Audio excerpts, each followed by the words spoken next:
John TV நேயர்களுக்கு வணக்கம். மனிதனின் மறுபக்கத்தினூடாக உங்களை சந்திப்பதில் மகிழ்ச்சி. ரொம்ப ஒரு அழகான ஒரு பயணம் அப்படின்னா, தனக்கு பிடித்த லட்சியத்தை எப்படியாவது போராடி வென்று அந்த லட்சியத்தை ஒரு தடவையாவது நிறைவேற்றி பார்க்கும் பொழுது அதில் இருக்கும் ஆனந்தம் எல்லையற்றது அப்படின்னு சொல்லலாம். இந்த கடுமையான முயற்சியிலே தன்னுடைய ஒரு கனவு, விண்வெளியில் கால் பதிக்கணும் அப்படின்ற ஒரு எண்ணம், விண்வெளியில் ஒரு ஆராய்ச்சி என்பது அது பெரிய விடயம். இன்னைக்கு நாங்க பூமியில இருந்து விண்வெளி அப்படியே அண்ணாந்து பார்த்தோம் அப்படின்னா அதுல நிறைய புதுமைகள் அப்படி தெரியும் சொல்லுவாங்க. நட்சத்திரங்கள் இருக்கின்றன, நிலாவை பார்க்கின்றோம், ஒவ்வொரு நாளும் இரவு பகல் என்பது அப்படியே வந்துட்டே இருக்கு. இதுதான் நாங்கள் அறிந்த ஒரு சுழற்சி. ஆனால் இதிலே இருக்கும் புதுமைகளையும் இதில் இருக்கும் தெரியாத விடயங்களையும் அறிந்து கொள்வதில் ஒருவருக்கு அவ்வளவு ஒரு ஆர்வம் இருக்கு. அதுவும் சின்ன வயதுல இருந்து. நாங்கெல்லாம் சின்ன வயதுல விளையாண்டுட்டு இருப்போம், பொம்மையை வச்சு விளையாண்டுட்டு இருப்போம். ஆனா அந்த காகிதத்திலே நாங்க கப்பல்லாம் செய்து விளையாடிட்டு இருக்கும் பொழுது இந்த காலகட்டத்துல அவங்க என்ன பண்ணிருக்காங்க அப்படின்னா, ராக்கெட் பண்றது, ஃபிளைட் பண்றது, இது எல்லாமே பண்ணி தன்னுடைய லட்சியத்தை எப்படியாவது நிறைவேற்றணும் அப்படின்னு அதுக்கு ஒரு தனக்குள்ளே ஒரு நிறைய விடயங்களை வளர்த்து கொண்டார்கள். அறிவை அப்படின்னு கூட சொல்லலாம். இப்படியெல்லாம் வாழ்ந்தவர்கள் தான் கல்பனா சாவ்லா.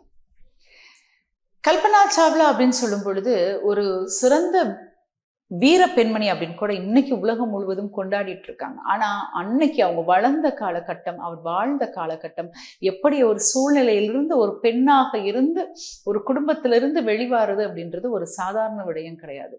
விண்வெளிக்கு போறீங்களா, படிக்க போறீங்களா, அதெல்லாம் நமக்கு தேவையில்லை. ஒரு இடத்துல நல்ல வேலைக்கு போங்க, பணம் இருந்தா போதும், வருமானம் இருந்தா போதும், இதற்கு மேல என்ன ஒரு பெண்ணுக்கு தேவை அப்படின்னு கேட்கப்பட்ட ஒரு காலகட்டத்துல வாழ்ந்த ஒரு பெண். அப்போ கூட பிறந்தவங்க பார்த்தீங்கன்னா 3 பேர் இருந்தாங்க. இவங்க 4வது பெண்ணாக பிறந்தாங்க. அப்போ ஒரு பெண்ணா பிறந்தா வீட்டில் இவ்வளவு ஒரு செல்லமா இருந்திருப்பாங்க இல்லையா? இவர்கள் கூட பிறந்தவங்க சகோதரர்கள். அப்போ இவங்க ஒரு பெண் அப்படின்னு சொல்லும்போது செல்லமா பாதுகாப்பா வளர்க்கணும்னு நினைக்கிறாங்க. ஆனா மிகுந்த ஒரு தைரியமான ஒரு பெண்ணா இருக்கிறது இவருடைய மிகுந்த அளவு ஒரு பாராட்டத்தக்கக்குரிய விடயமாக பார்க்கப்படுகிறது.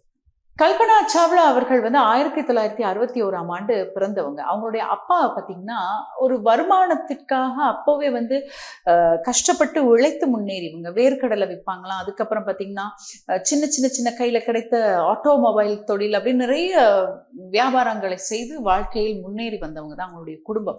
அப்போ கல்பனா சாவ்லா அவர்கள் எல்லா குழந்தைகள் மாதிரி கிடையாது. ரொம்ப வித்தியாசமா துருன்னு ஓடிட்டு இருப்பாங்களாம், எதையாவது தேடிக்கிட்டே இருப்பாங்களாம். மழைக்காலங்கள்ல எல்லா குழந்தைகளிலும் காகிதத்தில் கப்பல் செய்துட்டு இருக்கும் போது இவங்க காகிதத்துல பிளைட் செய்து விளையாடுவாங்களாம். பொம்மையெல்லாம் கையில வச்சுட்டு விளையாடும் பொழுது ஆகாயத்தையே பார்த்துட்டு இருப்பாங்களாம். இங்க என்ன நடக்குது, ஒரு பிளைட் போயிருச்சு அப்படின்னா அது அவங்களுக்கு ரொம்ப சந்தோஷமா இருக்குமா. படிக்கும் பொழுது பாடசாலையில என்ன பண்ணுவாங்கன்னா ஜன்னல் ஓரத்துல அதிகமா இருப்பாங்களாம்.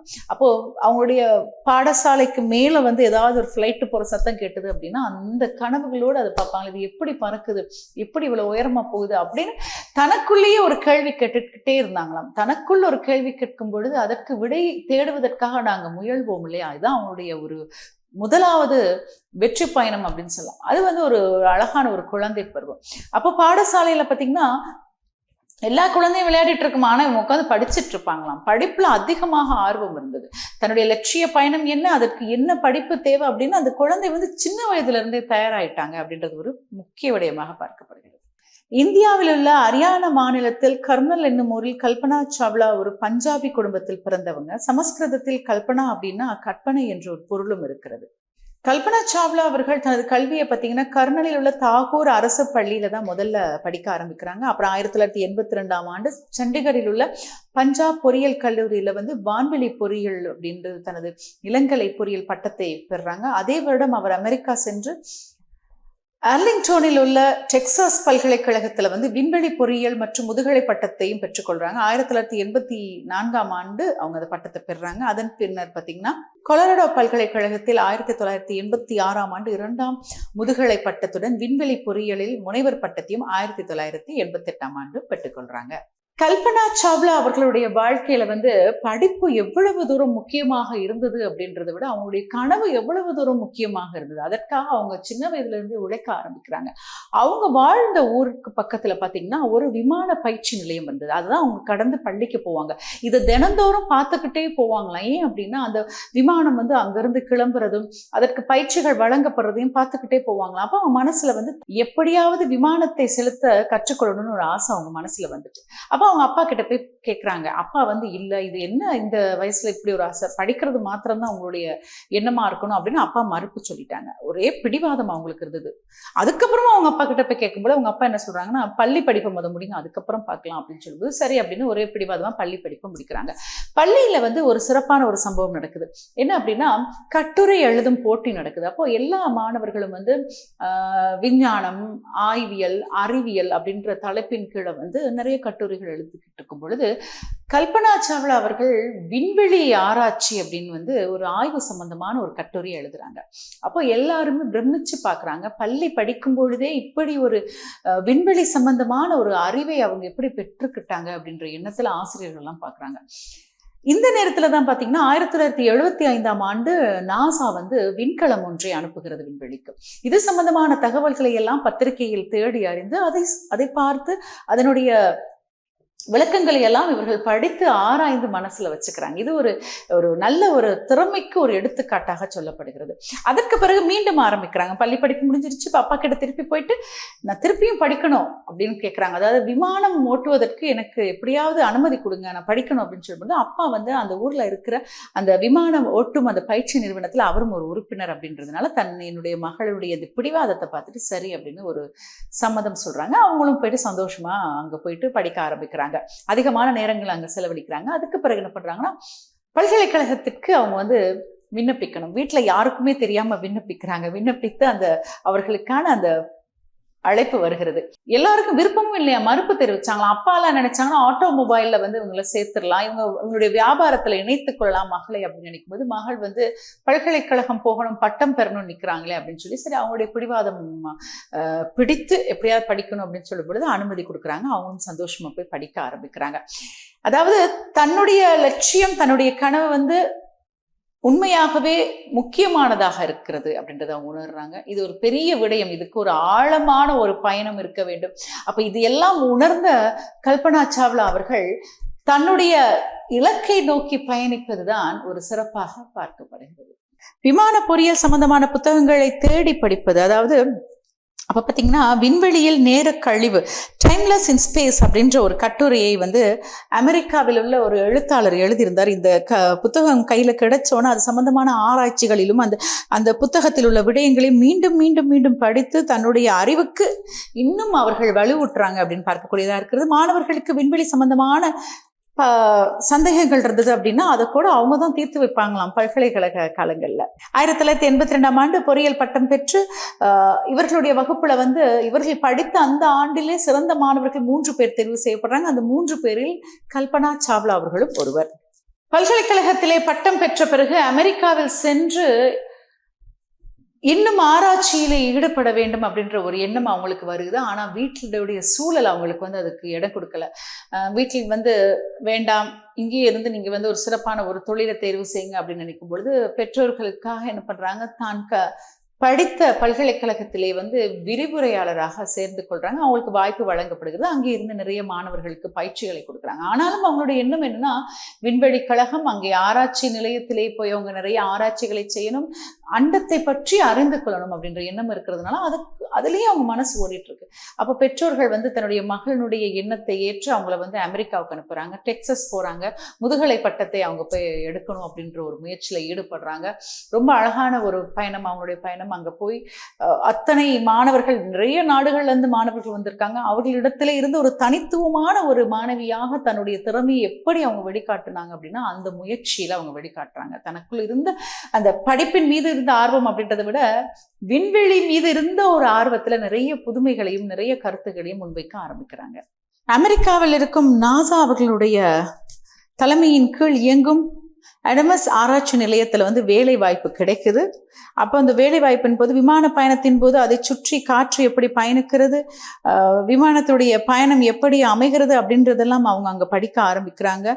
விமானம் ஓட்டுவதை கற்றுக்கொண்டவர் விமானம் ஓட்டுநருக்குரிய உரிமத்தையும் பெற்றுக்கொள்றாங்க. தன்னுடன் வேலை செய்யும் ஹாரிஸ் என்பவரை காதலிக்க ஆரம்பிக்கிறாங்க. காதலில் இருந்தாலும் என்ன பண்றாங்க அப்படின்னா அவனுடைய முழு கவனம் இன்னும் இந்த ஆராய்ச்சியில தான் இருக்கு அப்படின்னு சொல்லலாம். நாசாவில் சேர வேண்டும் என்பது அவருடைய நீண்ட நாள் ஒரு கனவாக இருக்கிறது. நாசா அவர்கள் கல்பனா சாவ்லா அவர்கள் நாசாவில் இணையணும் அப்படின்னு நினைக்கும் பொழுது நாசா தன்னுடைய 35வது வயதை கடந்து இன்னும் சாதனை படைத்து கொண்டிருந்தது.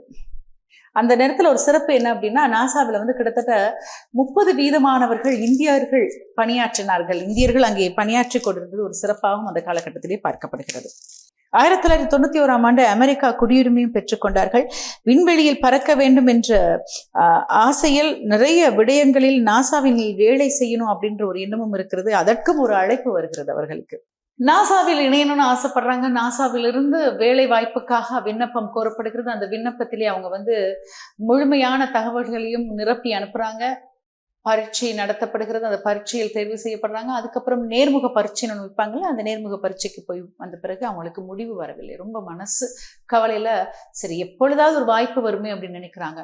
அப்போ 1994ஆம் ஆண்டு தன்னுடைய காதலரை கரம் பிடிக்கிறாங்க. அதற்கு பிறகு பார்த்தீங்கன்னா திருப்பி ஒரு 1995ஆம் ஆண்டு திருப்பியும் நாசாவில் விண்ணப்பம் கோரப்படுகிறது. அப்போ அவங்க என்ன பண்றாங்கன்னா விண்ணப்பிக்கிறாங்க. ஆனால் இந்த சமயம் அவர்களுக்கு நாசாவிலிருந்து அவர்கள் எதிர்பார்த்த அந்த கனவு அங்கே அவர்களுக்கு நிறைவேறுகிறது. நாசாவில் இணைந்த பிறகு விண்வெளியில் சென்றால் எப்படி இருக்க வேண்டும், பூமியில் இருப்பது போல் விண்வெளியில் உடல் ஒத்துழைக்க வேண்டும் இல்லையா, அதற்கு ஏற்ற பயிற்சிகள் வழங்கப்படுகிறது. கிட்டத்தட்ட 14 மாதங்கள் பயிற்சி வழங்கப்படுகிறது. கடுமையான பயிற்சி. அந்த கடுமையான பயிற்சி எல்லாமே சந்தோஷமா பண்றாங்க. எந்த ஒரு பயிற்சி எந்த ஒரு நேரத்துல கொடுத்தாலும் அதை ரொம்ப ஆர்வமா அவங்க கற்றுக்கொள்றது எல்லாரும் பாக்குறாங்க. ஒரு ஆணுக்கு நிகரான பயிற்சி வழங்கப்படுகிறது. இதை எல்லாமே அவங்க சந்தோஷமாக ஏற்று தன்னுடைய கனவு என்ன அப்படின்றத அது எப்படியாவது ஜெயிக்கணும் அப்படின்ற ஒரு எண்ணம் வந்துருச்சுன்னா அதுக்கு எவ்வளவு கஷ்டப்பட்டும் போராடலாம் அப்படின்ற ஒரு முடிவுக்கு வந்துட்டாங்க. 1995 முதல் முறையாக விமான தொழில்நுட்ப பணி வழங்கப்பட்டது. பணியின் போது கொடுக்கப்பட்ட பொறுப்புகளை ரொம்ப அழகா பண்ணாங்க. வேலையையும் ரொம்ப அருமையா பார்த்தாங்க. ரொபோட்டிக் அறிவையும் தனக்குள் இன்னும் அழகாக வளர்த்து கொண்டாங்க. 1996ஆம் ஆண்டு இவர்களுக்கு விண்ணில் பறப்பதற்கு ஒரு சந்தர்ப்பம் கிடைக்கிறது. அதாவது முதல் இந்திய பெண்மணி விண்வெளியில் பறப்பதற்கு வாய்ப்பு கிடைத்தது அப்படின்னா அது கல்பனா சாவ்லா அவர்களுக்கு தான். 1997 நவம்பர் 19ஆம் தேதி பிற்பகல் 2:46 மணிக்கு அமெரிக்காவில் உள்ள கெனடி விண்வெளி மையத்திலிருந்து கொலம்பியா STS விண்கலம் விண்ணில் பறக்க ஆரம்பித்தது. உலகமே அது ரொம்ப அருமையை எதிர்பார்த்து காத்துட்டு இருந்தாங்க. எல்லாருமே தொலைக்காட்சியில் பார்க்கக்கூடிய ஒரு சந்தர்ப்பம் கிடைத்தது. அந்த பயணத்துல அவங்க கூட அப்போ 6 பேர் பயணிச்சாங்க. கல்பனா சாவ்லா அவர்கள் விண்ணில் பறந்து கொண்டிருந்த அந்த காலகட்டத்தில் இந்தியாவினுடைய பிரதமராக ஐக்கிய குஜரால் அவர்கள் இருந்தாங்க. அப்போ பிரதமர் அவருக்கு ஒரு இன்ப அதிர்ச்சி எப்படி கொடுத்தாங்க அப்படின்னா பிரதமரோட தொலைபேசியில பேசுறாங்க. வணக்கம் பிரதமர், நான் இந்திய மகள் கல்பனா சாவ்லா பேசுறேன். சுழலும் கொலம்பியா விண்கலத்திலிருந்து நான் பேசுறேன் அப்படின்னு சொல்லும்போது அவருக்கே ஒரு சந்தோஷமா இருந்ததாம். ஒரு பெண் தைரியமாக இந்தியா மண்ணிலிருந்து அமெரிக்கா சென்று அங்கே எத்தனையோ பிரச்சனைகள் இருக்கும். ஒரு நாட்டுக்கு போய் அங்க போய் எங்களுடைய திறமையை காட்டணும் அப்படின்னா எத்தனையோ சவால்கள் இருக்குது. எல்லாம் எதிர்த்து நின்று தைரியமாக துணிந்து விண்வெளியில இருக்காங்க அப்படின்னா ஒரு சாதாரண விடயமா. அவருக்கே ரொம்ப சந்தோஷமா பாராட்டுகளை தெரிவித்து அது ஒரு முக்கியமான ஒரு நிகழ்வாக பார்க்கப்படுகின்றது. கிட்டத்தட்ட 16-17 நாட்கள் அவங்க விண்வெளியில் இருந்ததாக பதிவு செய்யப்பட்டிருக்கிறது. விண்வெளியில் நடக்கும் மாற்றங்கள், அங்கே நடக்கும் பலவிதமான கால்நிலை மாற்றங்கள், இது எல்லாமே அவங்க கணிக்க ஆரம்பிக்கிறாங்க. பூமியில் நடக்கும் பருவகால மாற்றம், ஓசோன் படையின் நிலை, சூரிய மண்டல வெப்ப மாறுபாடுகள், இது எல்லாமே ஒரு கணிக்கும் இலக்குகளை எடுத்துக்கிட்டு தான் கல்பனா சாவ்லா அவர்களுடைய அந்த முழு குழுவும் பயணம் செய்கிறது. கிட்டத்தட்ட 15 நாட்கள் 16 மணி நேரம் 33 நிமிடங்கள் அவருடைய பயணம் விண்வெளியில் குறிப்பிடத்தக்க ஒரு விடயம். இந்த பயணத்தை முடிச்சுட்டு 1997ஆம் ஆண்டு கெனடி விண்வெளி திரும்புறாங்க கல்பனா சாவ்லா அவர்கள். அதாவது கிட்டத்தட்ட 10.4 லட்சம் மைல்கள் பயணம் செய்திருக்காங்க. 252 முறை பூமியை சுற்றியும் இருக்கிறாங்க. 400 மணித்தியாலங்கள் விண்வெளியில் செலவிட்டு இந்திய பெண்மணி என்ற ஒரு பெருமை அவர்களுக்கு அந்த காலகட்டத்தில் கொடுக்கப்பட்டது அப்படின்றது முக்கியமான விடயம். நாசாவை பொறுத்தவரையில ஒரு என்னன்னா, விண்ணுக்கு அனுப்பப்பட்ட 33வது பெண் அப்படின்னாலுமே இந்தியாவிலிருந்து நாசாவுக்கு சென்று விண்வெளியிலே அனுப்பப்பட்ட முதலாவது பெண் அப்படின்னா அது கல்பனா சாவ்லா அவர்கள் தான். நாசாவினுடைய செயல்பாடுகள் அடுத்தது 1998ஆம் ஆண்டு ஒரு விண்கலத்தை அனுப்பணும் அப்படின்னு முயற்சி பண்றாங்க. ஆனால் இதுலயும் கல்பனா சாவ்லா அவர்களை இணைத்துக் கொள்ளணும் ஒரு முயற்சி. ஆனால் அது சரியான ஒரு தொழில்நுட்பம் பிரச்சனை அப்படின்றதுனால அதை அவங்களால பண்ண முடியல. கிட்டத்தட்ட அதற்கு பிறகு நிறைய முயற்சிகளை மேற்கொண்டு நிறைய தோல்விகள் வந்து 2003ஆம் ஆண்டு கொலம்பியா ஏவுகணத்திலிருந்து விண்கலம் கிளம்ப தயாராயிருச்சு அப்படின்னு சொல்றாங்க. 107 அந்த விண்கலத்தினுடைய பேர். அந்த விண்கலத்துல இவங்க கூட சேர்ந்து 7 பேர் பயணம் செய்ய போறாங்க. அதுல 5 அமெரிக்கர், 1 இஸ்ரேலியர், அதுக்கப்புறம் பாத்தீங்கன்னா நம்ம கல்பனா சாவ்லா அவர்கள். கிட்டத்தட்ட 7 பேரும் சேர்ந்து பயணம் செய்வதற்காக தயாராகிறாங்க. நிறைய பயிற்சிகள் வழங்கப்பட்டிருக்கிறது. ஒரு முக்கியமான ஒரு பயணமாக இது பார்க்கப்படுகிறது.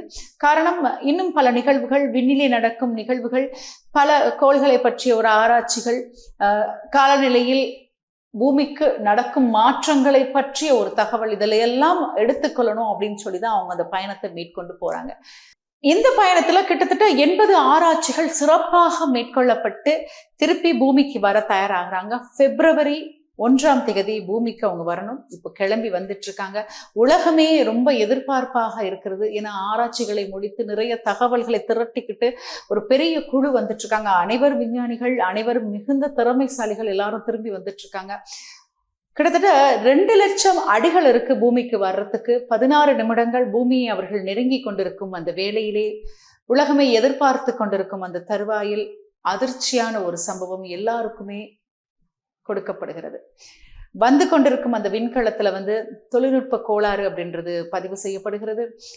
அவர்களுடைய இந்த தொழில்நுட்ப கோளாறு அப்படின்றது ஒரு பெரிய பாராதூரமான பிரச்சனையாக பார்க்கப்படுகிறது. ரொம்ப ஆவலாக பூமியை நோக்கி வந்து கொண்டிருந்த அந்த விண்கலம் பூமியிலிருந்து 16 நிமிடங்கள் வித்தியாசத்தில் விண்வெளியிலே வெடித்து சிதறுகிறது.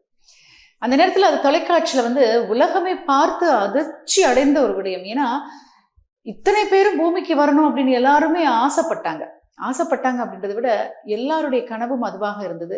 தரையிறங்க வேண்டும், சிறப்பாக இறங்க வேண்டும், எந்தவித பிரச்சனையும் இல்லாம அப்படின்னு அந்த குடும்பம் அனைவரும் காத்து கொண்டிருக்கும் பொழுது உலகமே காத்துட்டு இருந்தது. அந்த தருவாயில தான் விண்ணிலே அவருடைய விண்கலம் வெடித்து சிதறுகிறது. அந்த காட்சி பதிவு செய்யப்பட்டு செய்திகளில், ஊடகங்களில் அவை உலகம் முழுவதும் காட்சிப்படுத்தப்படும் பொழுது எல்லாருமே அதிர்ச்சியில் உறைந்து போனாங்க. கல்பனா சாவ்லா அவர்கள் பறந்து கொண்டிருந்த விண்கலத்திலே அவர்கள் இறந்து விட்டார்கள் அப்படின்ற ஒரு செய்தி. விண்வெளியில இருக்கணும், விண்வெளியில நடக்கிற ஆராய்ச்சிகளை கண்டுபிடிக்கணும், நிறைய விடயங்களை அப்படியே பார்க்கணும்னு நினைச்சவங்க விண்வெளியிலேயே தன்னுடைய உயிரையும் அவர்கள் அங்கேயே அவர்களுடைய உயிர் பிரிந்தது அப்படின்ற ஒரு தகவல். அதான் அவங்க சகோதரர் அந்த விடயத்தை சொல்லியிருக்காங்க. என்னுடைய தங்கை இறக்கவில்லை, நட்சத்திரம் வானத்துல அப்படியே இருக்கு பார்த்தீங்களா, அது மாதிரி விண்வெளியிலேயே அவங்க இருக்காங்க அப்படின்னு சொல்லியிருக்காங்க அவங்க சகோதரர். உண்மையான கருத்து தான்.